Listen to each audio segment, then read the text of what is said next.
నేను చెప్పను. చెబితే ఇంటికి వెళ్ళగానే నా మోచే వెనక్కి విరిచి వీప్ మీద గుద్దుతాడు. ఎందుకు వంక? చాడీలు చెప్పడానికే వచ్చింది, చెప్పు. బాగా పుస్తకాలు చదువుతాడు. అది బ్యాడ్ హ్యాబిటా? చదవటం బ్యాడ్ హ్యాబిట్ కాదు. చదివి ఎదుటి వాళ్ళకు ఇంట్రెస్ట్ ఉందో లేదా తెలుసుకోకుండా క్లాస్ పిక్కుతావే అది. ఎప్పుడు కంప్యూటర్ ముందే కూర్చుంటాడు. ఖచ్చితంగా అది బ్యాడ్ హ్యాబిటే.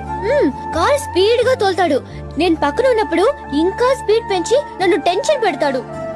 అది సరే, సిగరెట్ మందు లాంటివి అవేం లేవు. ఉంటే చంపేయను. ఆయనకిష్టం లేనివేంటి? అది వద్దు, నేను చెప్తే మీరు ఫీల్ అవుతారు. పర్వాలేదు, చెప్పండి. ఆడవాళ్ళు స్లీవ్లెస్ వేస్తే ఇష్టపడడు. గోళ్లు పెంచుకుంటే అస్సలు ఇష్టపడడు. ఆయనకిష్టమైనవేంటి చెప్పండి. గ్రీన్ కలర్ డ్రెస్ అంటే